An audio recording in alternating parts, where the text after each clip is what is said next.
This is the Wee Boy hat. Oh, okay. It's White Boy of the Year. Oh, we're streaming right Wee now too. Wee Boy hat. Wee It's boy. Pater hat. Pater hat. Oh, okay. With Pater. White boy hat of the. Okay, white boy hat. White Boy of the Year. Yeah. I gave myself the award.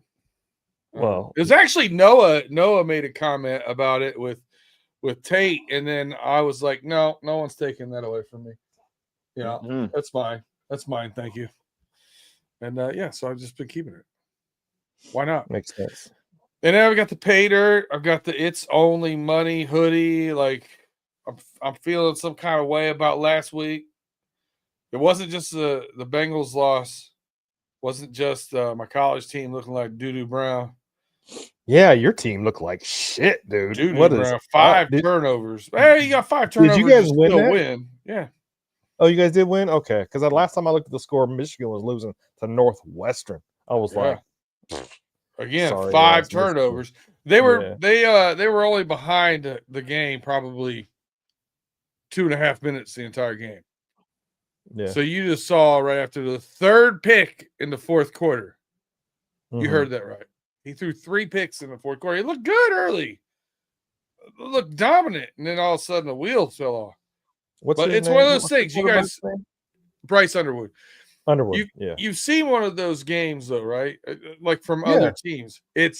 They controlled time of possession, they dominated yardage, and they didn't have enough points on the board going into halftime. Mm-hmm. Just a missed field goal, turnover on downs, just little stupid, get there and stall, and the next thing you know, you haven't put on. You've literally left about 17 points on the field. Yeah. And I feel that as a Notre Dame fan, like we should have beat Pitt's ass like 51-15. We should have whooped the shit out of them. But then Carr threw those 2 interceptions, and I just said it on Pater. That's points off the board that we didn't. And I predicted. 6. Yeah, and I predicted us to win. I predicted us to win like 51-15. Just whoop the shit out of them. And but it was still a good game. We still beat their ass. The performance was there. The score wasn't, right? And that's what we escaped with a win because of 5 turnovers, turnover on downs, like missed field goal, dumb things. Man, you got to clean those up in a hurry, quick, fast, in a hurry. You got 2 weeks to get it right, or else you gonna get stomped. Yep. But hey, we're talking football, but we're talking about the raw football. So let's get into the show.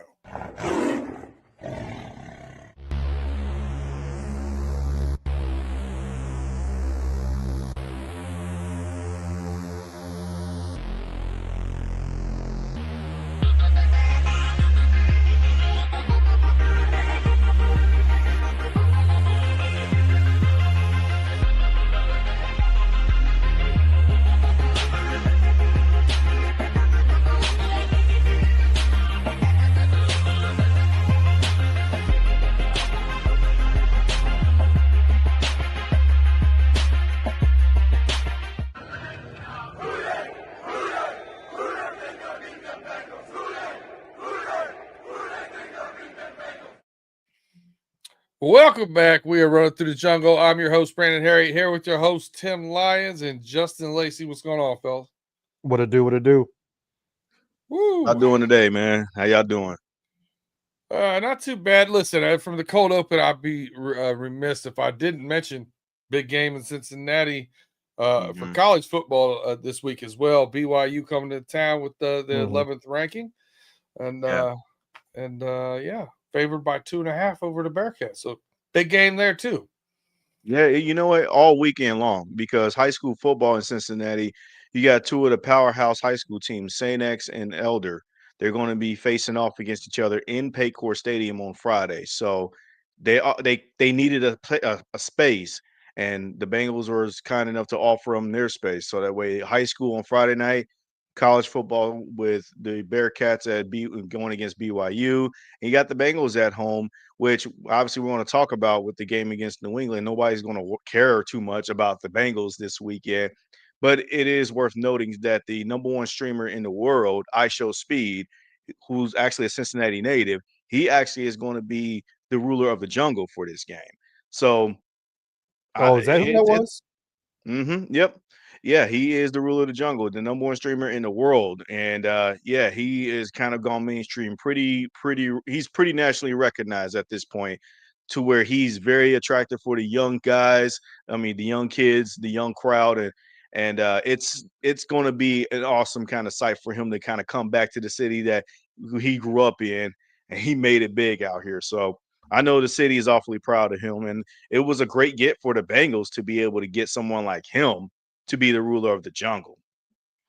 It's an interesting one. I like it. I like it. Now outside the box a little bit. Now I know you guys are much older in the skip base, and I'm a little older too. So to the point where, like, when it comes to you streamers and all that stuff, we don't really care too much about that. But I think that is worth noting that is a kind of a big deal in this day and age. Yeah, in the world of streaming and podcasting and stuff like that. I think is worth noting. I'm gonna be honest with y'all. I didn't know who the hell he was. I saw something about Speed. I was like, what is it, John Ross? I was like, but why the hell would he be ruler of the jungle? He was trash when he was with us. So I was like, who's this Speed dude? I was like, I don't know. So I didn't have to put it off.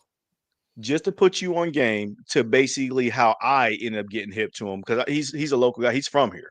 Okay. But I didn't really know the kid too much for real like that. The one video that went mainstream and viral is when he emulated what Kobe Bryant did back in 2008 when Kobe jumped over that Aston Martin in some Nikes. Speed did the same thing. He jumped over, I believe it was a Lamborghini. It might be whatever kind of super luxury car it was going full speed, and he jumped over it during his live stream. And that's kind of like what propelled him to the ascension. And ever since then, he's kind of made his mark on doing like crazy fun stunts to show his prowess, his athleticism. So he's not like those other live streamers where they just have a room and all that stuff and they live stream. Nah, he's to the point, man. He's doing freaking live streams and you got Tom Brady next to him. So it's stuff like that is insane to me. Cool. It's funny. I didn't know him by name. As soon as I looked him up, I know that cat. Yeah.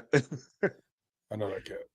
But yeah, it's pretty cool, man. I like it too. Like new generation, embrace a different genre, embrace like it's good to see them thinking outside the box with marketing, at least. Right. And it was a fantastic get. To be honest, I didn't think that they would be able to have the wherewithal and the understanding to be able to get someone like him of his caliber. Just because, well, it's a 1:00 game in Cincinnati. Nobody cares. Now, if it was a primetime game and the Bengals were still playing relevant football and meaningful football, sure, then you can probably get some nice gets from there. Like if it was Bengals Chiefs here at home, then I can understand something like that. But no, dude, this is a 1:00 game against the Patriots, and we're not even in it without any stream of calls. And yet he agreed to do this. I'm like, man, they must have forked out some cash to be able to get him. So that it was impressive to me. Yeah, speaking of not playing meaningful football. Oh, we gotta go into it, don't we? Let's do it. Let's pull the Band-Aid off. Let's go ahead and get some of these reactions. We're gonna have to keep it moving here. We're cramming a lot into an hour here, so bear with us. This is basically our Roaring Reactions busted in here. Let's start with the Steeler games reactions and your take on the Ja'Marr Chase suspension, the incident with Jalen Ramsey. Tim, I'll throw it over to you first. What are your thoughts about this game and the Ja'Marr Chase incident? Yeah, I'm not going to spend a lot of time on this. The first thing I get when Ja'Marr Chase gets suspended, I get a message from G, oh, he's dog shit. He's trash, man. Blah, blah, blah. I don't care. My name's not Ja'Marr Chase. My name's not the Cincinnati. I don't own and operate the Cincinnati Bengals. I don't care. So don't text me about Ja'Marr Chase's suspension because I don't care. Yeah, he shouldn't have done it. He was in the wrong. You know what? It is what it is. He gets suspended for a game. He got his $507,000 fine. Oh, well, it is what it is. Like, we knew it was going to get heated after that first game when Ja'Marr Chase just owned his ass, owned the Steelers secondary, period. and we knew it was going to get chippy this second game. Come on. It's not Steelers. It's not Bengals football, AFC North football if it don't get chippy out on the field, especially when it comes to Jamar Chase and Jalen Ramsey. My reaction to the game, you know what? Congratulations, Steelers. You know what? You won the game. I'm not surprised. Our defensive shit. The offense didn't play. Hey, you actually picked them to win the game. I did pick them to win, and I knew that. And just look how our defenses look. Defense comes out looking, okay that first half. Second half, they don't show up, and we're sitting here with goggles trying to find out where the defense went. It's been like that for the last 4 weeks, 5 weeks, however many weeks it's been. But you know what? Congratulations, Steelers. You know what? You split with us. You didn't sweep us. You split with us. So shut your hole, take your win like a champ, and just move on to the next game. All right. Justin, what about you? What's your reaction to the Steelers game and Jamar Chase suspension? First of all, I should have just stuck with my gut and picked the Steelers to win this game too when we were talking about the preview show last week. Just because I knew that this Bengals team was something just told me that Zach Taylor was not going to have this team prepared. And what do you know? On Sunday, it was a team that just wasn't prepared. And yes, we already knew the problems with the warts that we see on the defense side of the ball. But on offense, it was pretty clear and evident that Joe Flacco has a lingering injury. And yet you foolishly in the first half just kept on throwing the ball. And I get it, the Bengals' first drive of the game, they ended up going down the field and get a touchdown, but that was in large part because they ran the ball, actually. And then when the protection held up, it allowed T. Higgins to get that wheel route for then Joe Flacco to then just loft it over the right pylon and get it to the end zone. And that was a beautiful throw and catch, and then just going to skirt right into that was nice and all. But the decision making regarding the coaching staff with Zach Taylor in this game was just off from the jump. We talk about after you literally just went down the field on your first possession after the Steelers scored, it was 7-7. At that point, just take the damn 1 point and just take the tie and then move on. Let's go ahead and live down to the next down. Then the personal foul penalty happened with roughing the snapper call with Pittsburgh. And then that gets you the Bengals decide to elect to take it half the distance to the goal and try for 2 from the 1 yard line. I was saying right then and there in the moment, like, just enforce the penalty. Just force the penalty on the kickoff. Because you got to play field position in this game, too. You did not do that. It was just – and the play call itself was just bad. And I was thinking that was a huge waste of your time. Who cares I get it. You got to trust your offense to score a lot of points in this game, but you got to also understand this, too. You got to be able to play football, physical AFC North football. And that's one of the things that I already knew going into this game. The Steelers, they were already going to make adjustments from the previous game that we played them here in Cincinnati. And when they play at home, their defense plays so much better, okay? And the Bengals coaching staff just did not prepare for it. They just kept on going with the same blueprint and formula without thinking that Mike Tomlin was going to get his team ready to go, and they were just stubborn that way. They didn't really start truly running the ball into the second half for real. Now we talk about the Jamar Chase suspension. I'm going to first preface this by saying I do not condone the act of spitting on another individual. That is dead wrong. He knows that he did wrong, okay? But this is more than that for me. I can't believe that we've gotten into a division group among fan bases. Then now we're talking about this as it is divided a fan base like this. Look, I'm of the camp of where I do not condone what he did, but I understand why he did it. Jalen Ramsey was throwing cheap shots left and right. And to Tim's point, they were upset and salty that they got cooked the last game. And they made a conscious effort to be able to try to take our wide receivers out of the game this time around. But what did the Bengals coaching staff do? They'd have tried to let them go out and then just air the ball out in the yard when it was like, dude, you're not seeing it here. They played zone. You're clearly trying to see. Last time it was man-to-man. This time they're playing zone. Jalen Ramsey is in the safety zone. Is playing safety right now. Joey Porter Jr., he's kind of moving around a little bit. Sometimes he's on Jamar. Sometimes he's on T. You got to be able to figure out a way to get your best players the ball in a more creative type of avenue, and also to running the ball. Run the ball. The opportunity to run the ball was so there. Chase Brown was feeling it right then and there. And it was just so frustrating that you just allowed basically Jamar to basically run on the island by himself. And yeah, he's suspended. He deserves the 1-game suspension. I'm not even thinking too much. To be honest, I don't even care. All right. I hate that the national media is making this a real predicament. Like this is going to stain his character and his reputation. I'm like, dude, man, emotions are high, logic is low. I do think at some point Jamar needs to step up and then call himself out a little bit, when the dust settles, and then own up and admit his actions there. But at the same time, I'm like, I don't care. I'm moving on, bro. He's going to sit out a game. Okay, just sit out a game. It ain't going to do you no justice, even if you were out there, because the Bengals ain't winning football games like that anyway. But I really hate where this is kind of turned for him in that regard. And if I'm the and then also too, one last thing that frustrated me. Now I put this out there on Twitter and it ain't getting to my surprise, it ain't getting no much engagement, which whatever. I hated that the rest of the offense didn't have his back. You guys remember 2 years ago when we played the Kansas City Chiefs deep in January with Jake Browning? Jamar Chase basically it was late in the game, and it was Jamar Chase getting into it with all the Chiefs defenders and whatnot. Like it felt like that it was Jamar versus everybody on their defense. I didn't see not one single player rush in to kind of like chirp along with Jamar to kind of have his back when they were getting into fights with him.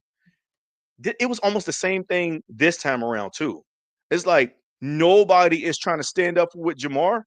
Like, again, I get it. He did wrong with the spitting and thing like that. But the fact of the matter is Jalen Ramsey threw hands, and yet Joey Porter Jr. was right there. Kyle Duggar was right there to push guys around and stuff like that. But where was our guys to kind of help stand up for Jamar? And I didn't see that. And it just feels like that, yeah, this team just doesn't have it. They just do not have it whatsoever. And I'm not surprised that they lost this game. But, man, Jamar is just not a sucker. He ain't going to play those kind of things. I understand Jalen Ramsey getting people's heads. But that dude got burnt toast a number of times against Jamar. And quite frankly, they got the better end of the stick this time around. Whatever. It is what it is. But I'm going to move on. I think that it has been an exhaustive topic of conversation. The national perception has already changed their image of how they now viewing Jamar Chase, and that's stupid. But at the end of the day, he made a mistake. I'm ready to move on from that. Austin's Art, thank you as always for rocking with us. He said, I don't think he should have been suspended. Maybe a fine, but I think Ramsey should have gotten a harsher suspension. Can I address that? Sure. Bro, you're crazy. Jamar Chase should have got suspended. He should have got fined. It don't matter if it's Jamar Chase or Jalen Ramsey. Yeah, Jalen Ramsey was handsy, and they got on into it as well. To be honest with you, Jamar Chase should have been suspended for 3 games. That's how. But with the league, with the way the league is set up these days, with those kind of offenses, those kind of unsportsmanlike conducts, it's only a 1-game suspension. But that could change in the past, because I'll tell you this right now: you spit on me, you ain't only. You know what? You ain't gonna only be the one getting suspended. I'm gonna get suspended and fined too after I whoop your ass. So Jamar Chase should have been suspended for 3 games and been fined as well. So you know what? I don't agree with you, Austin, at all. Period. And I don't know if you guys feel the same way I do, but let me add on top of that too, because I absolutely agree with you, Tim. If the shoe was on the other foot, Bengals fans will be crying and telling that, well, if this person got the Bengals fans will be crying about suspending that guy who spit it too. Let's call it what it is. What Jamar did was wrong. That doesn't mean we don't support him moving forward like we've always had. We still love him or whatnot, but that was wrong. But also, I think that Jalen Ramsey throwing cheap shots left and right, they got a little flag happy in the first game that he was called for holdings and pass interference. They was cooking Jalen Ramsey with the flag the first time. This time around, they kind of swallowed their whistle a little bit, and he was getting away with all kind of cheap shots. Not only just Jamar, but on T. Higgins. They guys was getting like so amped up, because at the end of the day, they were so distraught about how the last game went. But it was very clear that the evidence was pointing out, the refs is not going to be on our side with this one here. But bottom line is, you can't look for the refs to always bail you out. You got to just take matters in your own hands at times. And I think that emotions got riled up a little too high, to the point where tempers flared, and then actions like that happens. It's unacceptable. But no, I'm with you, Tim. Austin, I'm sorry. I know you're a loyal listener to the comments, but no, I don't agree with you neither, my guy. Jamar does deserve a suspension, just like if it was anybody else in the NFL. If it was a Steelers player that spit on my guy, because Pittsburgh has a history of that, doing stuff like that too. Yeah, I wanted them gone too in that instance. But Jalen Ramsey also got ejected from the game for throwing a punch, and he will receive a fine, I'm sure, at some point as well too, for all the stuff and the chaos that he created for the whole entire game. But no, I just had to add on top of that as well. Yeah, I started because I don't agree with it. And it doesn't matter who it is or what it is. If somebody is playing physical and on that dirty side, hitting through the echo of the whistle, pushing you after the play, push them back. Yeah. Hit them back. Mm-hmm. Make a play. You spit on my face, it's on sight the rest of your life. That's it. Yeah. Like we don't talk no more. Like, and you're talking about athletes in the prime of their life. I'm getting ready to turn 50, and I still fight you. Spit my face. You know what I mean? Damn like right. these guys will fight you. And if Brandon don't whoop your ass, I'm coming to Pittsburgh and whooping your ass. But it's just one of those things. Like, what do you expect him to do? He was seeing red, talking about get you pulled off the field, and he was still trying to get after. Yeah, Matador, man, he went red. It is what it is. I don't blame Ramsey for that, for his reaction to that whatsoever. Yep. Do I blame him for some other things in the game and how he was? He takes his physicality past a lot of times in his antagonist. He's done it his whole life. He's been in fights with other wide receivers throughout his career. It is what it is. It's just the way the dude is. I don't condone the way he plays. It doesn't matter about Jamar Chase. As far as reaction to the Steelers game, disappointed. Our offense finally looked like, all right, we don't have the right guy playing in there. We're not playing well. And things weren't going together. But at the end of the day, do you know what the worst defense of all time is by total metrics? By the Bengals. Team's defensive, the 2024 Bengals. This team is much worse than last year's defensive team, and that's since they started tracking the metrics in the 70s for total team defense. Last year's Bengals team was the worst of all time, and this year's team has said, "Hold my beer." Yep, it's just crazy. It's sad to watch. But hey, that said, we got to give out some damn game balls. Anybody want to try to figure out one? Give me defense, offense. I don't care what you want to do. I'll kick this off here. Offense, I am going to stick with Chase Brown because I predicted that they were going to probably commit to running a little bit. They didn't, but he still got his carries, and when he got his carries, he still make heyday. And he also caught a nice few passes out of the backfield. I am going to go with Chase Brown. And defense, I hate the defense, but I am going to give credit to Myles Murphy from basically having the best game of his career. And this wasn't even all that, but I am going to give him kudos for being able to finally be somebody that was dependable for that game. Again, can I depend on him moving forward? That remains to be seen. And I'm not freaking willing to bet my chips on any of that. But for the one game that we need somebody to help generate some kind of pressure, he was that guy that sort of helped lead the charge a little bit there. So those are my two games balls, offense and defense. And Tim, I'll let you go and pass it to you. Yeah. My defensive game ball is the same as you, Myles Murphy. This is the best he's played since he's been a Bengal. It was surprising to see, him do what he was doing. It was shocking because, Myles Murphy, that's not a guy that's in our vocabulary to give an offensive a defensive game ball to. It hasn't been. Ever since we've gotten him, we're like, what are we doing? Why did we draft him? So, there's that spark. That's that spark that we were hoping to see on defense. Myles Murphy gets my defensive game ball.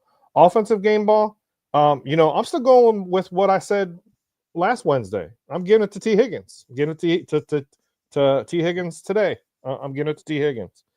He proved to when they were shutting Jamar Chase, keeping Jamar Chase, his hands off the ball. T. Higgins was stepping up. He was, and he's the only, he scored a touchdown. So I'm giving my offensive game ball to T. Higgins. T played pretty decent. I mean, 3 catches, but had a touchdown. But I gotta go with Chase Brown as well. He had over twice as many yards as T. He had 127 total yards. And I agree. Justin Salt the same way. Miles Murphy, best game he's played by far, in my opinion. He actually looked like he belonged on the field, and looked like a professional lineman. You know, I think it was 7 or 8 tackles and a sack. Yes, take it, right? That's the kind of production we need out of him going forward. So that was good to see. But hey, listen, right now we're gonna take a break a little bit early in our normal section because we broke up a little bit different. We're gonna go marathon right after this with the preview here of the New England Patriots game. So don't go anywhere, and we'll be right back after these messages from our sponsors. Hit that like and subscribe while we go.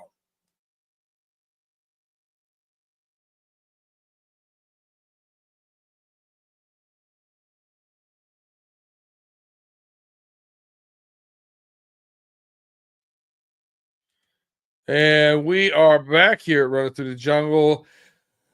Like, subscribe, rate, review, share us with a friend. Tell them where you can come watch everything to do with the AFC North, the NFL, and your Cincinnati Bengals.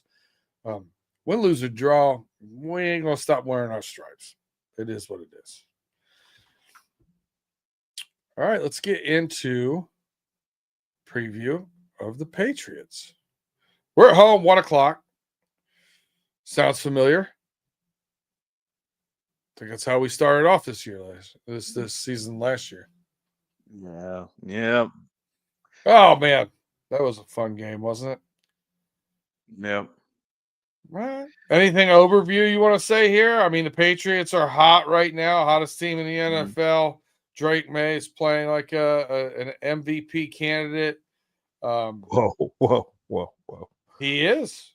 I mean, go look at the stats. I think Stafford's playing better football than him, but that's my opinion. True, but like at the end of the day, I get where Brandon is saying. Drake May is absolutely has popped in his second year. Yeah, he's averaging like 270 a game. Well, it's one of those kind of like sophomore years was like, all right, is it wowing compared to like let's say Joe Burrow's sophomore year or stuff like that? No, not necessarily, but he's ascended a little bit better. Okay, so my overall preview of this game for the surprising 9-2 Patriots, would anybody have guessed that coming in? No. If anybody were to predict anything, it would be the Patriots potentially have a 3-7 record with upside, and the Bengals be at 9-2 competing for a division crown. That didn't happen this year. This Patriots team is well coached. Mike Vrabel was clearly the guy that should have replaced Bill Belichick all along, but they had that 1-year gap with Gerard Mayo that they brought in as a head coach for last year. And yes, the Bengals gave them that foolish, stupid week 1 win. And for this game, it just seems like there is going to be another rendition of worse what we saw last year, probably even worse potentially. We'll get into all of the deep in the matchups there, but you can't say enough great things about the New England Patriots this year. They're leading in their division over the Buffalo Bills. They're trying to keep pace. They got the best record in all of football right now, and they're rolling. They're hot. Now, I do anticipate them slipping up a little bit. Their games in the division is still going to be out there on the forefront there. Now, you can say what you will about the Jets and about the Dolphins, but at the end of the day, they can still lose a game or two with those. And you still got another matchup against the Bills as well, too, and against the Ravens.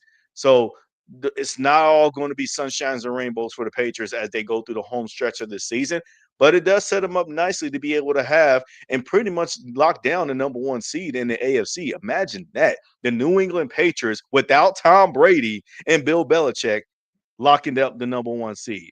And now they got to come on the road again in Cincinnati. And I don't know. We're going to talk about this game quite a bit, but that is kind of like my brief overview of the New England Patriots. I like what they're seeing. Their defense is made up of a bunch of guys that are somewhat of a kind of like his nameless plates outside of Milton Williams, who was hurt and is going to be sidelined potentially for the next few weeks. So the Bengals are not going to see him, but they got other guys. And guys that you haven't heard. This is not obviously the Dante Hightowers of the world, the Devin McCourties, the Jason McCourties of the world. These are not those guys, obviously, during that era in time. A lot of guys are just stuff that people who you don't know. I do like Christian Gonzalez, though, by the way. Let me give him his props and respect. The Bengals are going to be in for a tough task, man, and they better be ready to play. What do you say, Tim? Yeah, the Patriots, let's put it this way. The Bengals went backwards. The Patriots went forward. They turned from 2024 to 2025, like complete 180. They flipped the script. Vrabel's came into town. He's put that team together, and they're just playing great. They're playing great football. And I do agree that I think they're going to lose maybe one or probably I'm going to say maybe 2 or 3 more games. They have the Bills and the Ravens still left to play. Then they have the Dolphins, I think the Jets, and I remember the Bengals and some other shit team. I don't remember who it is. Oh, a lot of shit teams on their schedule this year. Yeah. The only good team they've beaten so far is the Tampa Bay Bucks. Well, the Bills. And they were banged up when they played them. Right. Yeah. So, but I'm happy to see that, it's the New England Patriots minus Tom Brady, minus Bill Belichick, minus however many, New England Patriots greats there have been, or future Hall of Famers, or maybe not so Hall of Famers, but great players. It's good to see them. I'm not going to say, I remember last year when we played against the Patriots and we lost the first game of the week? Yep. Or was that the year before? But anyways, like I remember talking so much shit about their offensive line because their offensive line was just garbage. And they had Jacoby Brissett as their quarterback, and Drake May was a rookie. And, I was just like, oh, we're going to win. And next, we lost, and the Bengals ended up 9-8. Right now we're 3 and whatever the hell we are, 7. Go ahead, one draft pick that they made and got Will Campbell to be their left, and all of a sudden their offensive line looks like that it could be pretty damn like it looked like a wall with that one pick. It's so insane how that works out. Coaching matters, man. Yeah, and they had a good draft this year. They brought in TreVeyon Henderson. We all knew, us living in Ohio, being from Ohio, watching Ohio State football, whatever. TreVeyon Henderson, he was a great running back at Ohio State. And yeah, he's had a really good rookie season so far. I think the last game he played, he had a trifecta. I think he had 3 touchdowns last game. But the Patriots are looking good. We definitely have our work cut out for them. I still think that even though, I'm not going to tell you what my prediction is, but I feel like this could be a trap game for them. But again, we are the Cincinnati Bengals defense, so it just might be easy sailing for them. All right. Well, listen, I've been, defensive concerns, defensive opportunities, offensive. I switched it all up this time. I'm not going to say I'm superstitious, but it ain't going to hurt to try something new. We're going to start with offensive concerns. Justin, what are your offensive concerns with our matchup here against this New England defense? Well, Jamar Chase is not going to be playing in this game. So basically the number 1 receiver is going to be T. Higgins, which T. Higgins has taken the lead role of number 1 wide receiver 1 in the past. So I'm not worried about that. The main concern that I have is that the Bengals are not going to be creative enough offensively to be able to outscore the schematics that is this New England Patriots defense. I'm not saying the New England Patriots defense can just impress you all the way through there. You got a bunch of stars on that side of the ball. But they do got a guy in Christian Gonzalez that can pretty much follow anybody's team wide receiver 1. And one of the greatest things that we loved about Jamar Chase was that he really tilts the defense, and no matter any kind of coverage towards his way, it opens up and it crescendos opportunities for literally everybody. You're not going to have that this game. And you can hardly run the ball enough as it is, albeit it's gotten a little bit better with Joe Flacco under the helm. But if Joe Flacco is scheduled to still play in place of Joe Burrow, while Joe Burrow is still under this weird kind of like paradigm shift because he's practicing right now, I do have my concerns that the Bengals will not be able to run the ball effectively on this defensive front. And I don't think that they'll be able to pass effectively against that secondary if Christian is going to just do all he's going to do is line up, maneuver himself against T. Higgins, and then maybe sometimes cover a tight end. But I do think that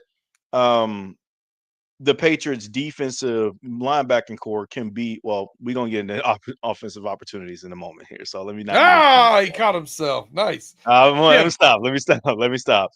There's not a great deal of concerns, but I do have a slight concern that who's going to step up when Jamar is out. That's the leader of the team right now. That's the leader of the offense, especially right now. We don't know if Joe is really going to suit up and play. As an hour ago, Adam Schefter reported that he can actually play as soon as this Sunday, but I'm not trying to lean on that pretty much that predicament right there. But are we going to see Jermaine Burton suit up? And if we I don't trust in this guy. So it really is going to make this offense hard to move the ball with number one not out there for you. All right. Tim, what's your main offensive concerns? My main offensive concern is Joe Flacco's health of his shoulder. Ooh. You know, like I know we're minus, Jamar Chase. Mike Gesicki's, Mike Gesicki's back as well, so we have him back in. He was a full practice today, so I'm assuming he'll be suited up on Sunday. T. Higgins, he can go out there and do what he can do. Hopefully they're out. They bring out Tinsley out there to play some football this Sunday. But anyways, but my offensive concern is really Joe Flacco's shoulder health. How that AC sprain really is. How is it affecting him?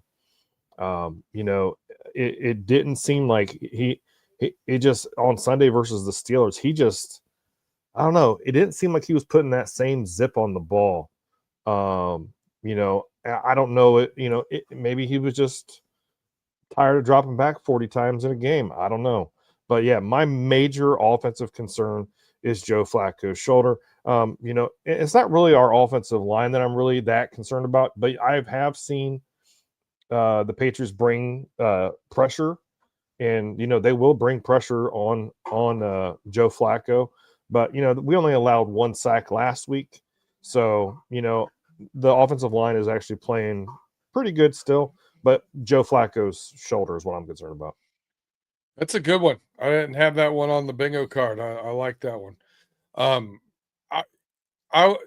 My concern is, no Jamar Chase. I think Chase Brown is hugely critical to this game. And my concern is that we're going to do the same old playbook. We're not going to run people in motion. We're not going to get creative about how we're going to get people the ball. That's my concern. My concern is we get too vanilla, and I don't think that's going to get it done against this defense. I don't think without Jamar Chase, we can't line up mano a mano and just beat you. T's the only one that can, and like you said, they're going to put their best guy on him and probably bracket him. So we gotta do a good job of finding ways to get people the ball in space that are outside of what we normally see out of our playbook. I'm concerned we won't do that. Mm-hmm. So we're going to switch it. We're going to go defensive concerns. We're going to go concerns after concerns. I never do this. I'm doing it. I'm going to run it back to Tim. Tim, I want to know what your concerns are with us on defense. Line it up against Drake May, Travion Henderson, and them boys. It's the same. We're a broken record when it comes to our defensive concerns. Let's be honest. Come on, can our defensive line can they actually bring enough pressure against Drake May? I think if we get enough pressure on Drake May, get him to make those sophomore mistakes, and actually get him off his game. But like I said, the question is can we even do it? Can we do it? Can we do it without Trey Hendrickson? Can we do it without Shamar Stewart's not relevant, so never mind. So can we do it without Trey Hendrickson? That's the concern. If we can bring pressure on Drake May, have the linebacker support on the run defense as well, it's questionable. It's been questionable for these many weeks now. It's just maybe on Sunday our defense wakes up and says, you know what, I want to play some good football this Sunday, some good complimentary football, and win us a game. Be coming out of an 11-week hibernation. Amen. Justin, what are your defensive concerns? Other than we don't play any. All right, I'm gonna just highlight two. Number one, they can't stop the run. Travion Henderson, this game is set up for him to have another career day. They can't stop the pass. They can't stop the pass, and Geno Stone is the worst safety in the NFL. Oh, and shit. I just want at this point Geno Stone to sit his ass on the bench.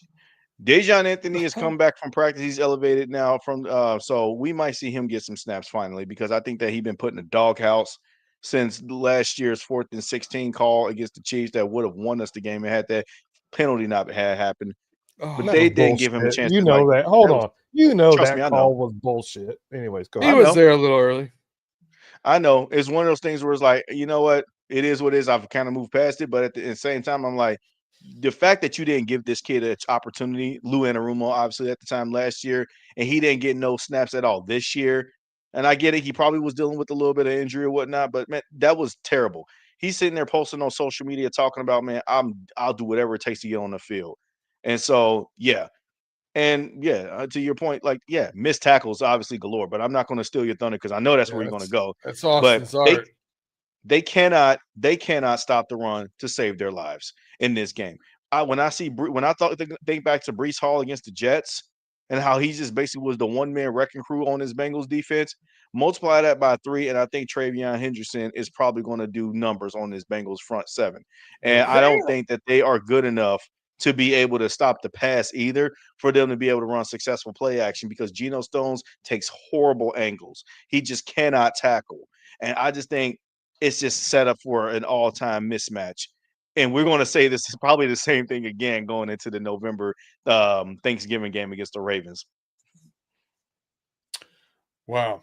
My defensive concerns and my offensive concerns, for that much, can be summed up with this. The defense is giving up 33.4 points per game. That's 4 points more than the next worst team, which is the Dallas Cowboys, who also would have a historical defense if it wasn't for us. A historically bad defense. In the meantime, New England's given up 18.7. Not a real good equation here for winning. My concern with us on defense is it's going to look like an adult video. Anything goes. You do whatever you want, New England. We'll just sit here and take it. It's whatever. I can't with this team. They don't play defense. Prove me wrong. I've got no faith in you right now. I've got no faith. Go prove me wrong. You haven't done it for 11 weeks. How do I care? So are you saying that Debbie's coming to town? You know, Debbie lives here now. Debbie moved into Cincinnati. Oh, damn. Yeah. It's man. Whatever. I digress. Man, this is crazy. Yeah. Do whatever you want. Offensive opportunities. Justin, you got any offensive opportunities here? Something we can take advantage of this defense? I know it's not Christian Gonzalez. What is it? Running the ball. I think the Bengals offensive line has proven that they have been better, and they're not really getting as much credit for it on a bigger scale like they were getting criticized for. The performance that this offensive line as a group has been better these last several weeks. And actually, let's call it what it is. Since Joe Flacco's taken the ball and been the quarterback, this offensive line has worked wonders because of Joe Flacco running plays under center, being diversifying when it comes to doing play action and shotgun and all that stuff. Really, it was just the Steelers game that kind of gave everybody hesitation and pause because of the pressure that they sent. But Pittsburgh's actually known to send pressure a lot more than them playing run defense. But the offensive line still, I think, played better in that game too. So it's like I think that they are set up to run the ball a little bit better. And while I do think that the defensive line for New England is pretty stout, I think that they're going to be missing Milton Williams a little bit in this game because he is the big ticketed free agent that they signed, and they paid him to perform like it. And he's kind of has been that guy for them.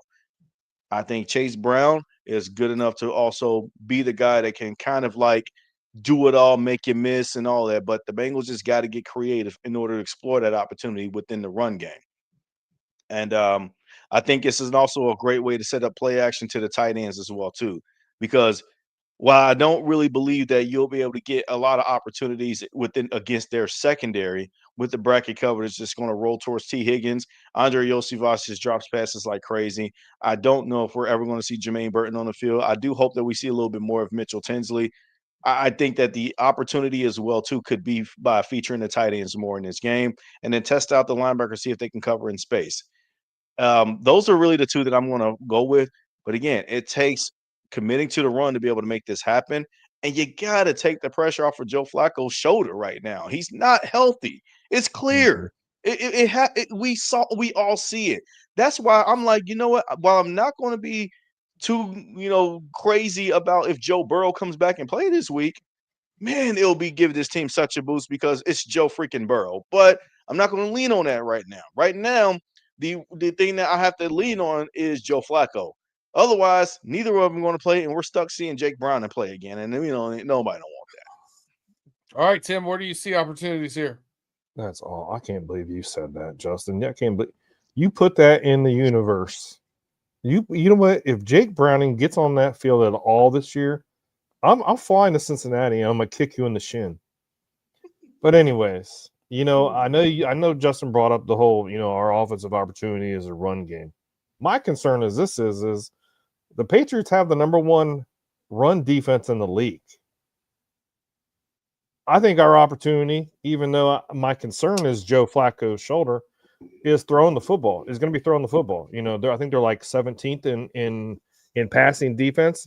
I think if we can catch them in the pass, I think that's one of our biggest opportunities that we can take from them with T. Higgins, Gesicki, Tinsley, and so forth, and even Chase Brown, on swing passes or little screen passes or whatever. I don't know. I don't honestly know if our offensive line can make holes big enough for Chase Brown to run the ball like we hope he does, because I want to see him run the damn ball. And I said it on Running Through the Jungle. Here we go, run the damn ball. But that's a concern of mine, though, is can we make those holes to get Chase Brown or whoever else is going to be coming in for a touch or two.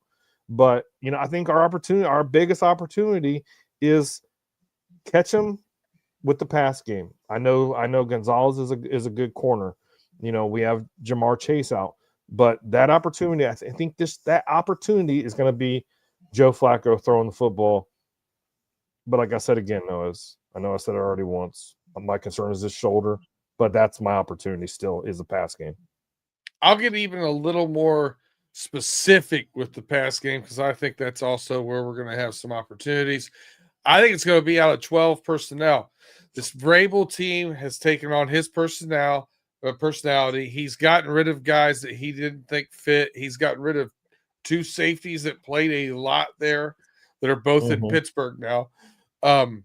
So you look at like he's got people with similar mentality. He's trying to really build that culture.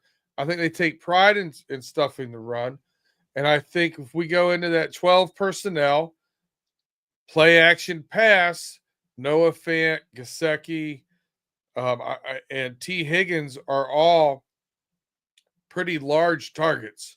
So I think hitting those guys or hitting Chase Brown even after a play fake out of the backfield, I think play action pass out of 12 personnel is going to be a good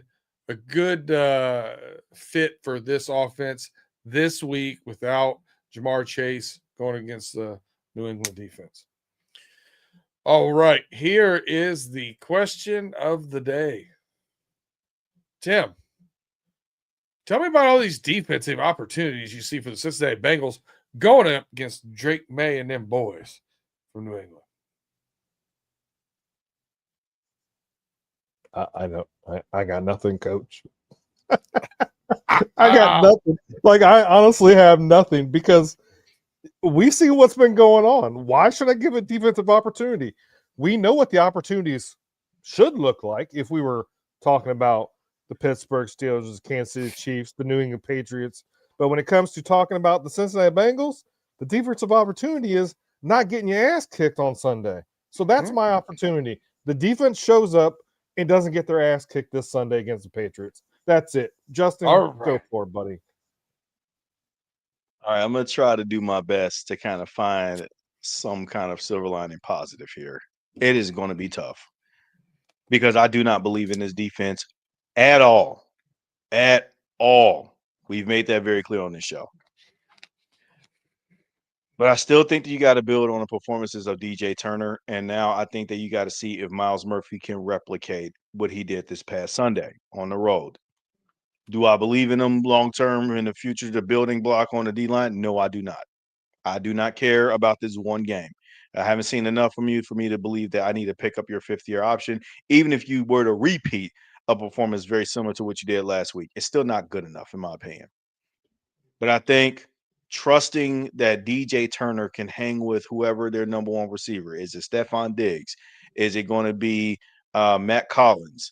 Is it going to be Hunter Henry, the tight end, who's going to get a lion's share of the targets? Whatever the case it may be, you better put DJ Turner on him. And then everybody else just got to figure out a way to stay disciplined enough in their stop gaps to be able to limit explosive plays. They probably won't. I can clearly see that. But I also think that you just got to figure out a way to generate more pressure on the quarterback. I already do not have any belief that they're going to be able to stop the run in this game. But you can send an extra person if they can get there fast enough to send the pressure to Drake May to get him off his platform. Because he thinks that he's Josh Allen right now. He has a cannon of an arm, but he ain't accurate like Josh Allen is in this stage in his career. So with that being said, I mean, I'm not even going to call Josh Allen accurate like that. Josh Allen is overly talented to the point where it's like Josh Allen can get away with making those off-platform throws in this part of his career, being in year 7 or year 8, and Drake May is not there yet. So you got to figure out a way to generate pressure. The problem is the Bengals don't do nothing creative to generate any pressure. It's like when they rush forward, they just rush forward in the same spots. Pittsburgh does, and Baltimore does the same thing too, and maybe even Cleveland. They do stunts. They like Myles Garrett, he's all on the outside. He'll stunt and move himself in the inside, and he'll get a sack, something like that, or somebody will get a cleanup sack from that stunt. The Bengals don't do none of that shit. That's the thing that makes me upset about them, which means that they're so easy to read when they're on defense. They're just so basic and so simple. But I think that just to sum it all up, because I still also said a lot of negative about them, I think the only opportunity is that you gotta hope that DJ Turner can just take away somebody and everybody else can stay disciplined enough in their assignments and then generate a little bit of extra pass rush coming from some different angles. It has to look different for this to work. I like the way DJ Turner matches up against Stephon Diggs because Diggs is a great wide receiver. He runs good routes. He's quick. Not as fast straight line as he used to be. I think DJ Turner, matches up well against him. I think he's got a speed advantage, quickness advantage, and Stephon Diggs not overly physical as a wide receiver. He's not a DK Metcalf kind of guy, AJ Brown, those guys. So I like the matchup there. I would try to get that lined up as much as possible. And then throw caution to the wind. You ain't got nothing to lose, damn it. Do something. It's like that meme with the little stick figure people, the guy poking a stick. Do something. That's what I'm looking for. Do something. Mm-hmm. Send the kitchen sink. Whatever. Do something. I do get one more thing I can bring up as another opportunity real quick. Get Dejon Anthony out on the field. Let's see what he got. All right. Yeah. You ain't got nothing to lose. Bench Dino Stone. Is he still on the IR or no? He's off IR. He's practicing now. Okay. All right. Game ball predictions. Tim, who you giving an offensive game ball to? After you know what? I'm going to give my offensive game ball to Tinsley. Tinsley's going to come out there. I think he's going to make a statement during this game, because he's going to be a featured. He'll be one of the wide receivers that possibly is going to be featured. I'm not picking T. Higgins. I'm not picking Charlie Jones because Charlie Jones, or Yoshi or whoever now. I'm saying Tinsley. Tinsley's going to get my offensive game ball this week. All right, Justin, who you got? I like this because we can actually get a little creative with this one because, again, when you're 3-7, you got nothing to lose. That gives you to be able to open up the opportunity to be able to see who's going to step up. I think that I'm going to give mine to Joe Flacco. I think that he's going to be playing with the heroic effort again. May not be to the extent that we saw against the Bears and whatnot, but, he's still clearly bothered by this shoulder injury. But I think that he guts it out again this time around, just enough in time to get Burrow back on the field 100%. We might see Burrow this Sunday. I still want to make sure I throw something of that in there. There is a possibility based off of the reports I'm seeing. He's full. He went full go at practice today.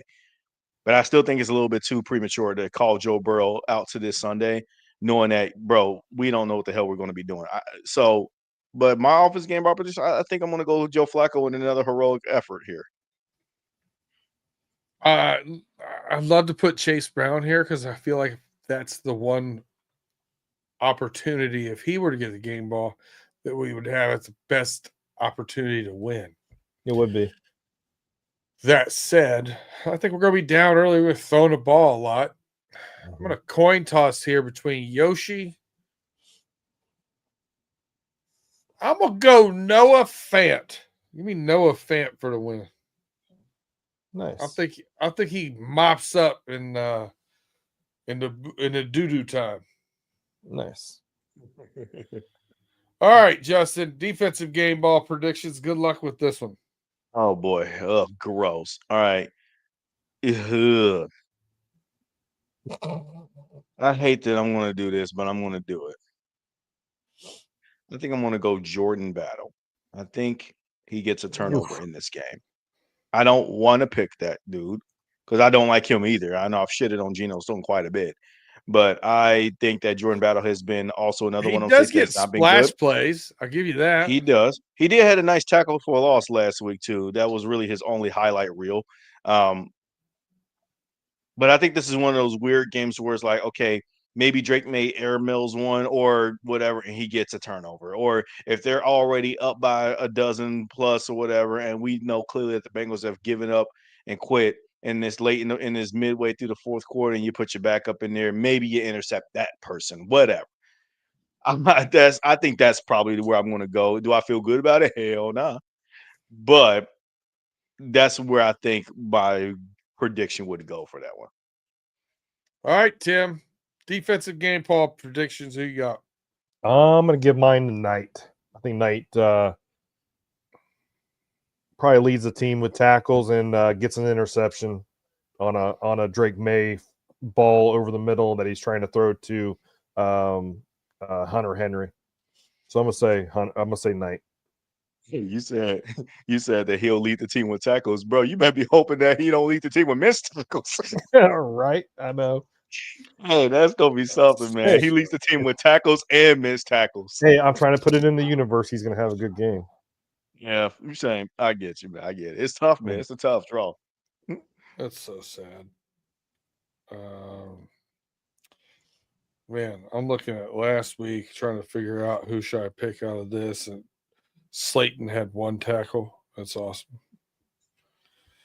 Yeah, that's not a very good recipe for success. I don't know, man. Oh, BJ Hill, man. No. Let me go DJ Turner, man. I'm gonna take DJ Turner.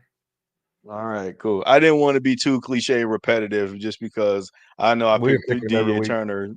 Yeah, at this point, but I'm like, you know what? He's the only one that's worth picking, and I feel sorry for him. But yeah.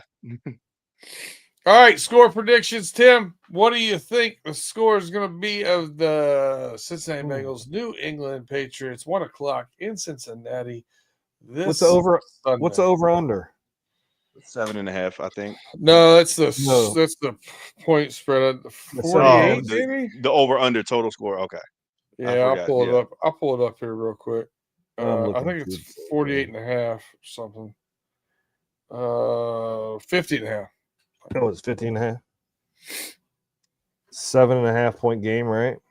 All right, I'm taking the Patriots. I'm taking them 27 27-20. Man, no, you know what? Yeah, you know what? 27-20. They don't cover the 7.5 points.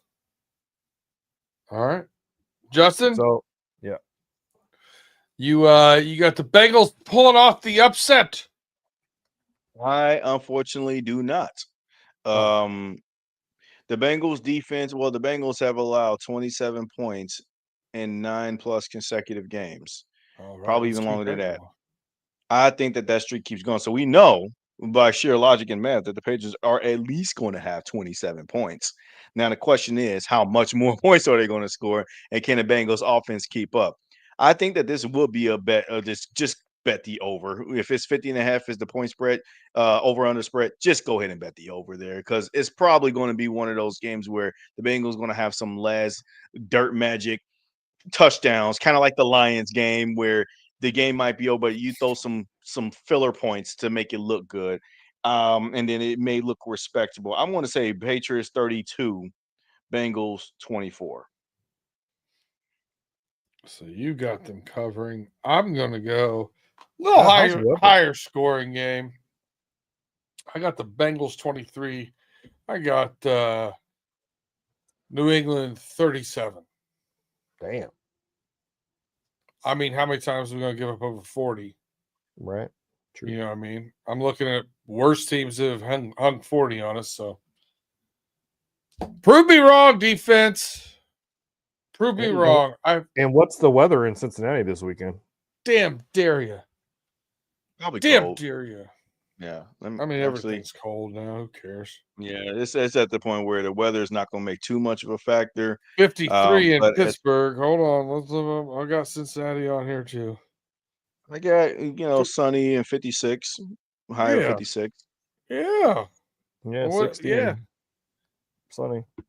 Yeah, put up some points. All right, closing thoughts. Anybody got anything they want to say before we get on out of here? Tim, you got anything? It's going to be chilly yet. Oh, actually, that's 10 a.m. Never mind. 1 p.m. is going to be 57 degrees. You know what? As usual, thank you guys for watching and listening. Thank you guys for coming over to Running Through the Jungle and watching us three ugly guys here. Make sure you subscribe. Just to. Well, thank you, Justin. Hey, don't let me in there with the. All right, my bad.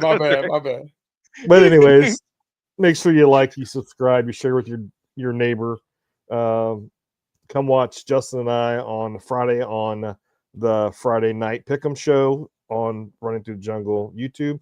Go check out Brandon. I don't know if Brandon's going to be on the homies this weekend or this Friday or not, because I don't know if you got a Michigan game this weekend or anything. Nope. Not going to Maryland. So all right, so then go watch Brandon on the homies. I've actually from Michigan. I've been on all of them. Yeah. So, but yeah, come check Justin and I out on Friday at 6:30, and we'll go over the picks for the week. I could dig it, Justin.